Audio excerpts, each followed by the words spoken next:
पार्थाय प्रतिबोधितां भगवता नारायणेन स्वयं व्यासेन ग्रथितां पुराणमुनिना मध्ये महाभारतम् अद्वैतामृतवर्षिणीं भगवतीम् अष्टादशाध्यायिनीम् अम्ब त्वामनुसन्दधामि भगवद्गीते भवद्वेषिणीम् नमोऽस्तु ते व्यासविशालबुद्धे पुल्लारविन्दायतपत्रनेत्र येन त्वया भारततैलपूर्णः प्रज्वालितो ज्ञानमयप्रदीपः प्रपन्नपारिजाताय स्तोत्रवेत्रैकपाणये ज्ञानमुद्राय कृष्णाय गीतामृतदुहे नमः।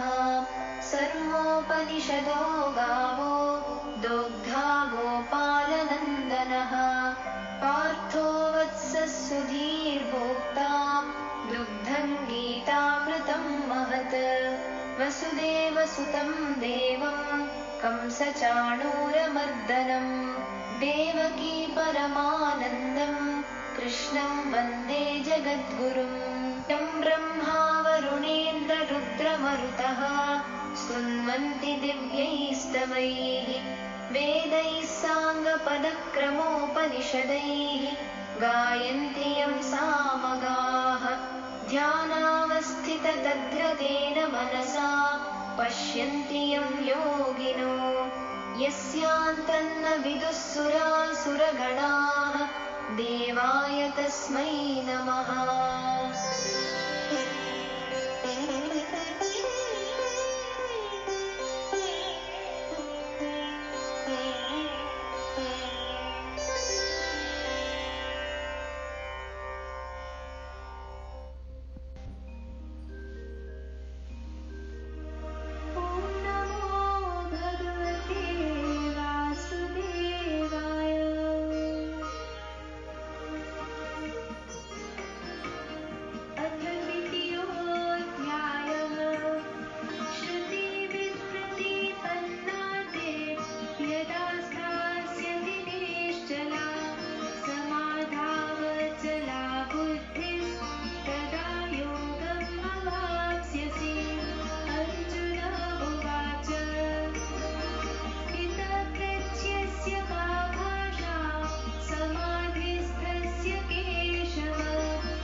Gurubhyo Namaha.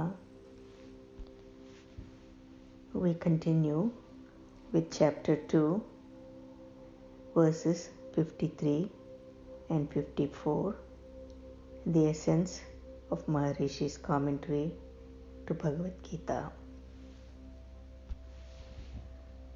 Shruti vipratipanna yadha sthasyate nischala samadhau achala buddhi तथा योगम अवाप्यसि। स्थितप्रज्ञस्य का भाषा समाधिस्तस्य केशव स्थितधी किं प्रभाषेत किम असीत व्रजेत किम। Here is the English translation. When your intellect, bewildered by Vedic texts, shall stand unshaken, steadfast in the self, then will you attain to yoga.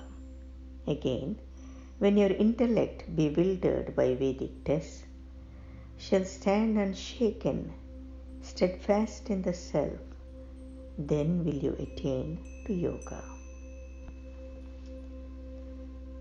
Arjuna said, "What are the signs of a man whose intellect is steady, who is absorbed in the self, O Keshava?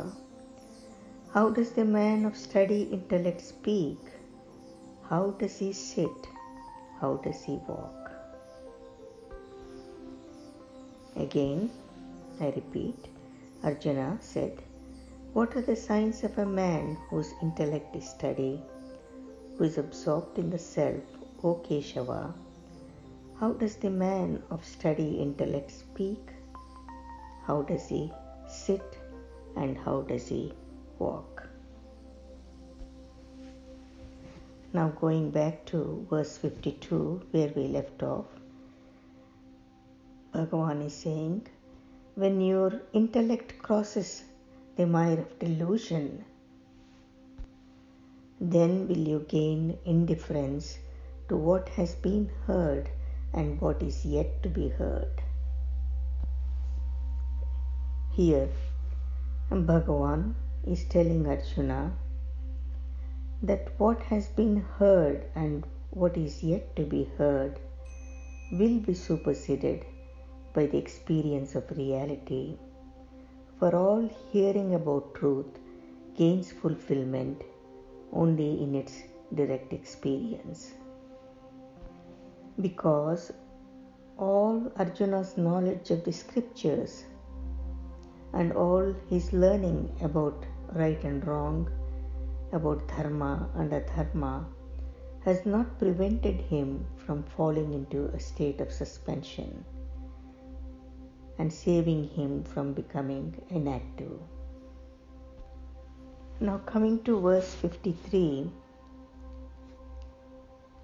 Bhagavan is trying to say, when your intellect, bewildered by Vedic texts, shall stand unshaken, steadfast in the self, then you will attain to yoga. So let us see what was said in reference to this in verses 42 to 44. The undiscerning who are engrossed in the letter of the Veda, O Partha, and declare that there is nothing else, speak flowery words. Filled with desires, with heaven as their goal, their words proclaim birth as the reward of action and prescribe many special rites for the attainment of enjoyment and power. The resolute state of intellect does not arise in the mind of those who are deeply attached to enjoyment and power and whose thought is captivated by those flowery words. Now Bhagavan is further saying in verse 53, Vedic wisdom comprises various expressions of reality as seen from different points of view and taught by different schools of thought. These manifold theories are meant to satisfy the different levels of human understanding, and the purpose of the Vedas being to enlighten people of all types. Again, the Vedas expound the wisdom of right and wrong at various levels of evolution. They lay open the whole field of life, leaving a man to make his choice as to how he wants to proceed on the path of his evolution. Therefore, it is quite possible that the mind influenced by Vedic learning, finding such a vast range of knowledge at its disposal, may become bewildered. Further, when one sees the different perspectives in Vedic literature, one may be confused by the differences of opinion about the path of realization, because so many paths are presented, so many possibilities are presented. But when the mind comes to samadhi or transcendental consciousness, the goal of all paths is reached. This resolute state of the mind in attainment stands completely clear, free from any confusion about the path towards it. Further, when once it has recourse to its own nature, the mind stands unshaken. In this resolute state, When it transcends the whole field of relative life, it gains self-consciousness or pure awareness. And when this pure state of consciousness is never lost under any influence, then yoga or skill in action is achieved. In addition, the whole knowledge and the whole reality, when it is seen from the center of reality, the whole of circumference of life is seen to be completely harmonious. And what is this center? This center is the transcendental consciousness or the Atma. So when the center is found, it becomes clear that the innumerable radii all converge from the circumference towards a single point. If the center is not found, then the various radii will be regarded as separate from one another with no common meeting point. And that is why Bhagavan stresses the importance of the direct experience of Samadhi, the pure consciousness. And this alone can dispel the uncertainties of the mind. The purpose of the present verse is to strengthen the teaching given by Bhagavan in the 45th verse, and it is in no way to refute the validity of the knowledge contained in the Vedic texts, because this knowledge contained in the Vedic texts gives the intellectual satisfaction, and without the Vedic texts, the intellectual satisfaction will not be possible.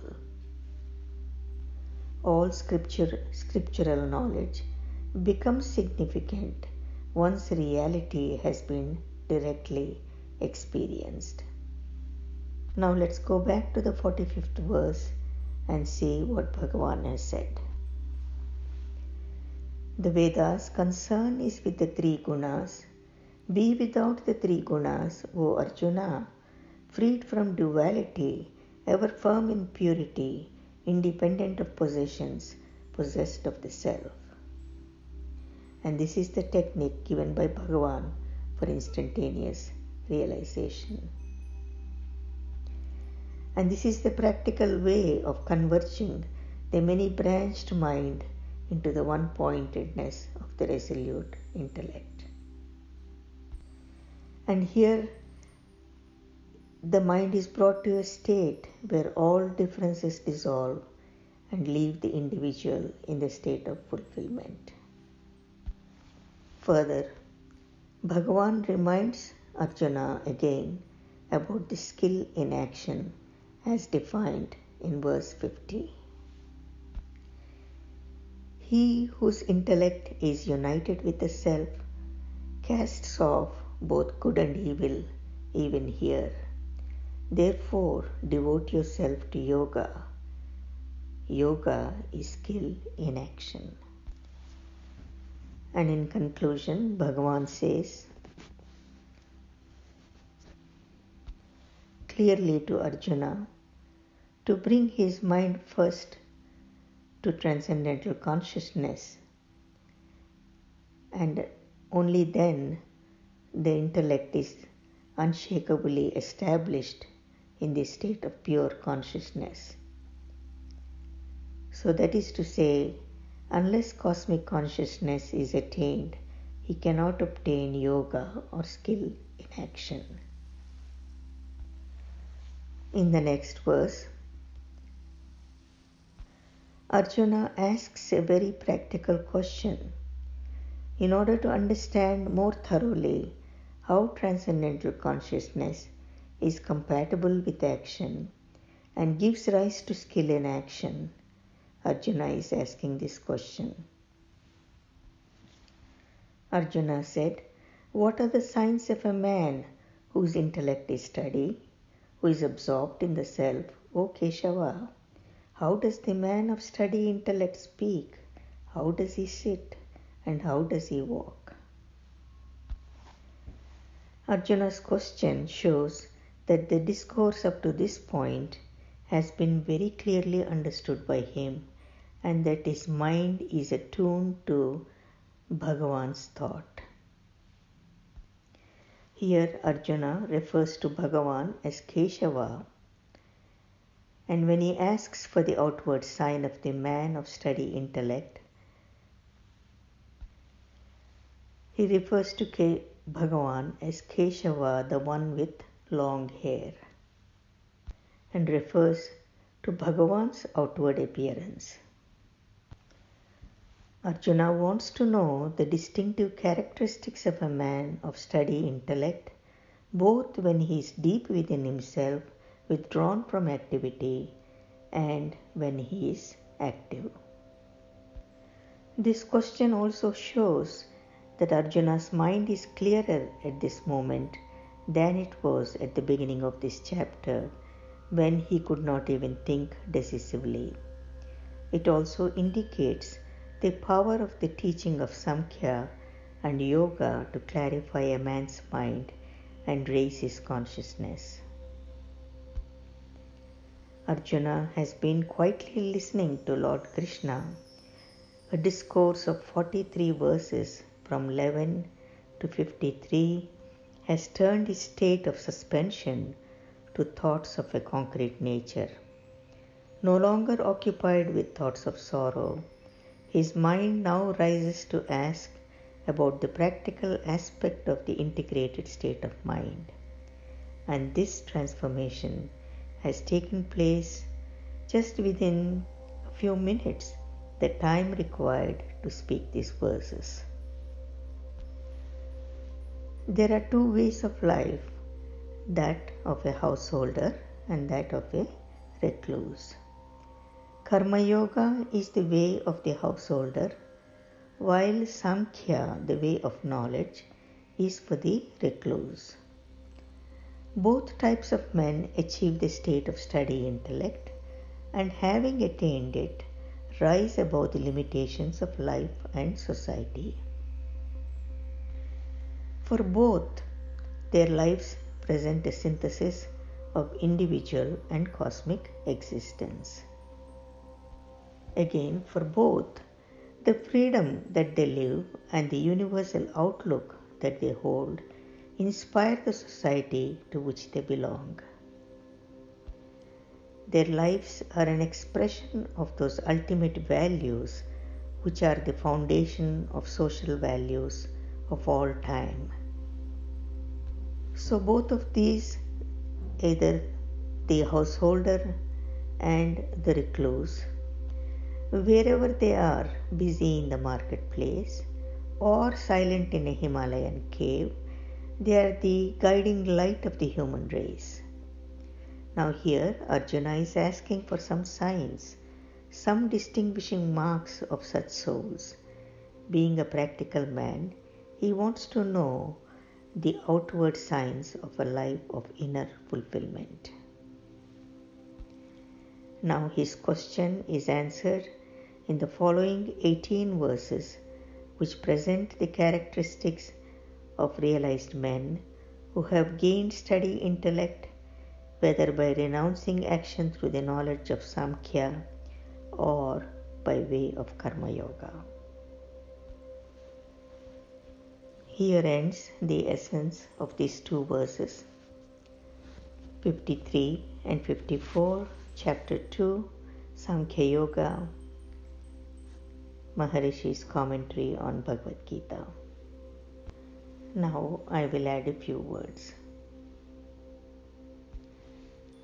Here again, I want to take a few minutes to bringing Maharishi's knowledge on why it is important to learn this art of transcendence and to practice transcendental meditation. Here again, we understand that the outer life and the inner life are not separate. They are the two aspects of the totality of our existence. So the ideal life would be to be familiar and live both aspects, the outer and the inner. This continuous practice then is bringing an expansion of the individual mind. And the individual mind is expanding and becoming more and more pure consciousness. We have seen that TM is a process of unfolding the deeper layers of the mind.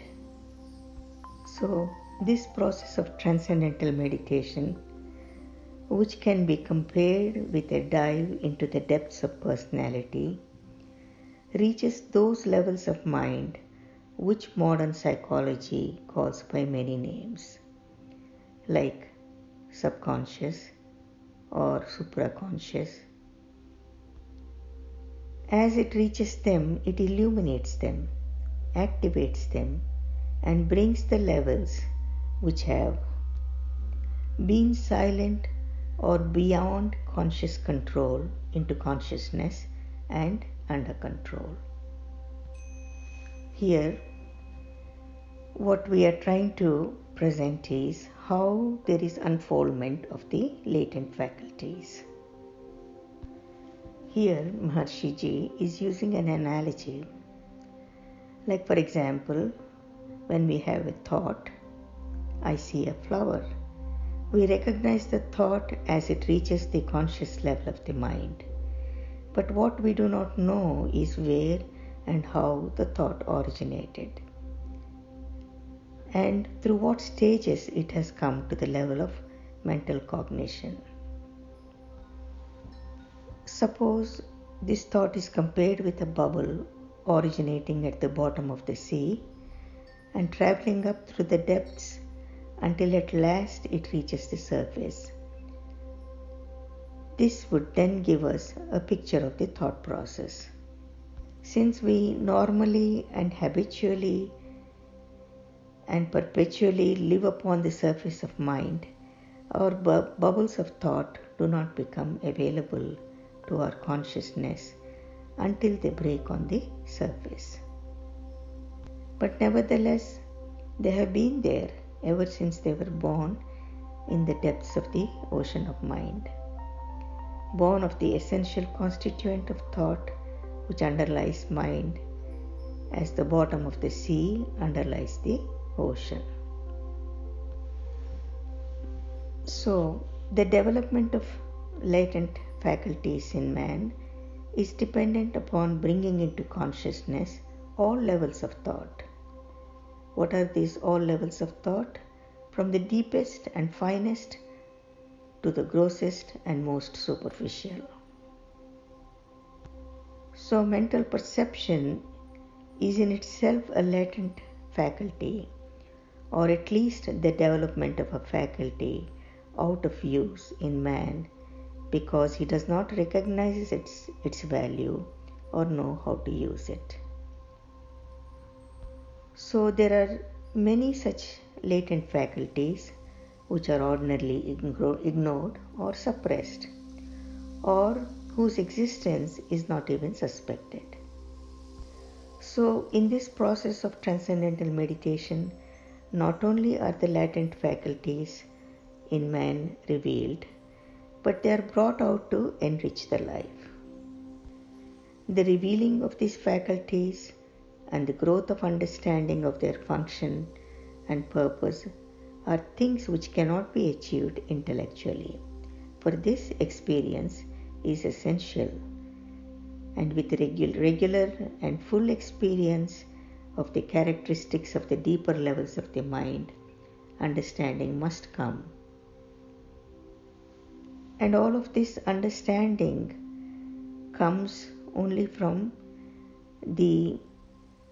knowing that the subtle can only be appreciated by the subtle. Again, the subtle can only be appreciated by the subtle. Any attempt to understand the subtle with a gross instrument, in this case, the superficial layers of thought, is doomed to failure. So here is where the modern psychology can gain its fulfillment, because In theory, this psychology should cover all levels of the mind. The intellect, however sharp and brilliant, it is quite powerless to explore the subtler fields of the mind. So, one has to go beyond the surface thinking and the surface or superficial investigation. For example, if a man wants to become a complete swimmer, it is not enough that he should teach himself to be expert in swimming with his head erect upon the surface. He must also learn to dive and swim underwater. So it is with the man who seeks fulfillment in life. Only by learning to dive to the glories of inner life can he possibly develop the powers and faculties which will enable him to swim on the surface of life with all skill and all confidence. Maharshi Ji later brought out the TM Siddhis to be able to bring more unfoldment of the latent faculties or the powers, and this will fulfill the man's desire of knowing, achieving more and living up to the full potential, feeling more empowered and living up to his peak capabilities with authenticity, which is Shraddha. So for any man to be successful, then you need this Shraddha from both levels, both the outer and the inner. You need to develop the skills which are needed from the outside, whether it is the education, the skills, the various disciplines that are needed for one to be successful. And also you need these inner faculties and the inner power to be also unfolded, so that one can have the full nature support and gain the full potential. I will stop here and we will continue. Jai Gurudev. Loka samasta sukhino bhavantu.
शास्त्रं ते